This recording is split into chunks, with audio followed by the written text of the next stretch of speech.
ایک واقعے کی روشنی میں سمجھا دوں.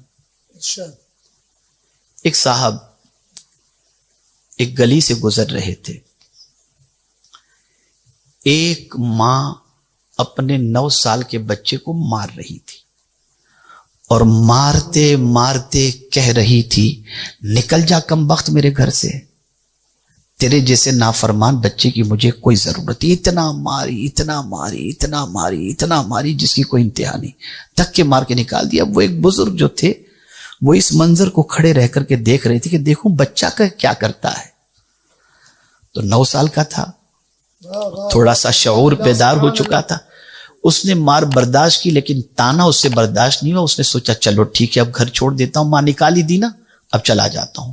گیا مارکیٹ میں، دکان والوں سے کہتا ہے میری ماں نے مجھے نکال دیا، آپ کی دکان میں جھاڑو لگانے کا کام ہو تو مجھے دے دو، میں یہ کام کروں گا. منع کر دیا. کسی کے گھر پہ گیا، مجھے رکھ لو آپ کے گھر کی صاف صفائی کروں گا. ایک جگہ اس کو قبول کر لیا گیا کہ ٹھیک ہے کل سے تو آ جانا اور یہیں رہنا، کھانے پینے کا بھی انتظام ہوگا اور سارا کام تجھے کرنا ہے. اس نے کہا ٹھیک ہے. اب اس کے بعد وہ تھوڑا سا نیچے اترا، سوچ میں پڑا کہ یہ جاب قبول کروں یا نہ کروں. اور اس کے بعد پتہ نہیں پھر سے اس کے قدم ماں کے گھر کی طرف بڑھے. توجہ چاہوں گا. وہ بڑھا ماں کے پاس گھر پر پہنچ گیا. ماں کے دروازے پر پہنچ کر کے بیٹھ گیا. وہاں پر تھکا ہوا تھا، رو رو کے تھک چکا تھا. وہ آنکھ لگ گئی. کچھ دیر کے بعد ماں نے دروازہ کھولا، دیکھا بیٹا سامنے پڑا ہوا ہے. غصے میں تھی، پھر مارنا شروع کی. وہ بزرگ دیکھ رہے ہیں، پھر مارنا شروع کی. کم وقت تو پھر پلٹ کر کے آ گیا، پھر پلٹ کر کے آ گیا.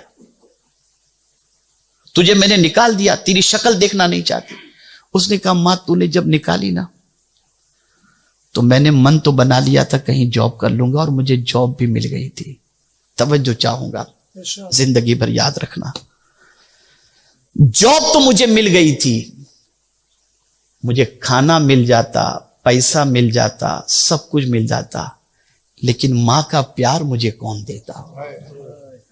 یہ مان مجھے کہاں سے ملتا؟ بس میں نے بھی طے کر لیا کہ جان دے دوں گا لیکن تیرا دامن نہیں چھوڑوں گا. بس اتنا کہنا تھا. ماں کی آنکھوں سے آنسو نکلے، بچے کو دامن میں جگہ عطا فرما دی. 1000 مصیبتیں آئیں، قدرت کا در مت چھوڑنا. اس سے زیادہ کوئی مہربان ہے ہی نہیں. زندگی میں تم نے گناہ کیے ہو، پلٹ آؤ اس کی طرف. اس کی رحمت کی دامن، اس کا دامن رحمت پناہ دینے کے لیے تیار ہے. اس لیے اے رسول اعظم صلی اللہ علیہ وسلم کے دیوانوں، مایوس مت ہو.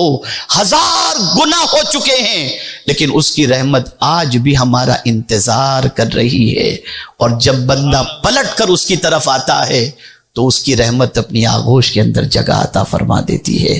اللہ کی بارگاہ میں سچے دل سے توبہ کرو، آئندہ گناہ نہ کرنے کا عہد کرو اور ہر گناہ سے رشتہ توڑ دو اور نیکی کے راستے کے مسافر بن جاؤ. میں یہ نہیں کہتا، اگر آپ کریں تو بہت اچھی بات ہے کہ روزانہ 100 رکعت نفل پڑھیں، روزانہ 3 پارے کی تلاوت کریں. یہ کریں تو سبحان اللہ. میں صرف اتنا کہتا ہوں 5 وقتہ نماز کی پابندی کرو اور خاص طور پر جتنا ہو سکے صغیرہ گناہوں سے بھی بچنے کی کوشش کرو. اللہ دل کو سکون سے لبریز فرما دے گا، اطمینان کی دولت عطا فرما دے گا.